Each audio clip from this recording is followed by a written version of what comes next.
Hi everyone, this is Rich Sanford, Sanford Architects. Today I'd like to show you the concept of breakaway walls, primarily used in coastal construction. Per regulations that FEMA has, we deal a lot with either the reconstruction or construction of residential homes on the Jersey Shore, primarily in South Jersey. With Sandy from last year, this is now becoming a big topic in these shore towns. So I felt the easiest way to show you the concept of what a breakaway wall and how it works and the benefits of it is go back to my childhood and use Lego here to show you the concept. So this type of construction here is pretty much what you've had typical construction in the past, where you have the foundation, your piers or your piles coming out of the ground, a enclosure wall on the underside of the structure, and then structural support for the house on top of that, with the floor framing sitting on top of that substructure. Now, in a flood event, in this case, since everything is tied in, it's gonna hold everything together. But then, when it gets to a point where there's going to be failure, the whole thing will go, and that's when you see pictures of destruction of like a house floating down or into the ocean or the bay or something, or hitting another house. So that again is just what's been happening in the past with houses getting hit with flood water and pretty much getting completely destroyed in some cases. So what we have here is the example of a breakaway wall.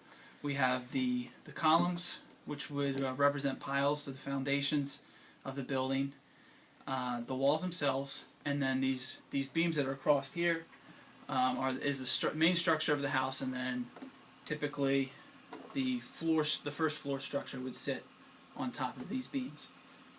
The way the breakaway wall works is literally the walls can break away from the structure in a flood event. Now they can either be connected from the top and bottom or from the sides, from both sides. FEMA does recommend a top to bottom type orientation, with the bottom actually being a little bit more stronger of a connection than at the top.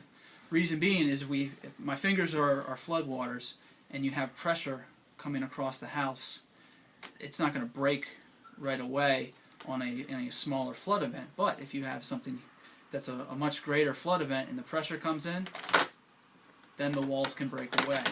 And that's what that then does is the water is allowed to flow through the home and not tear away the whole structure. And then you're able to then fix after the fact, come back and rebuild those walls, and have your house good as new.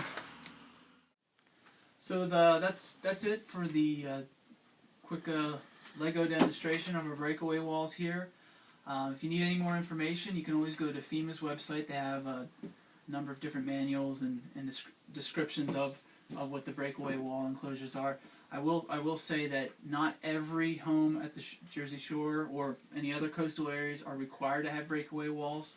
They're typically only in certain flood zones, usually like by the water, where the flood waters will get a little harder or a little higher, or actually a little bit more violent from storm surges, or even when the water recedes from the shore towns. So take a look there, and then also feel free to go to sanfordarchitects.com. We have a contact us section of the website. We have a little form there you can fill out, and let us know what your questions would be. All right. Well, this is Rich Sanford, Sanford Architects, signing off. Have a good day.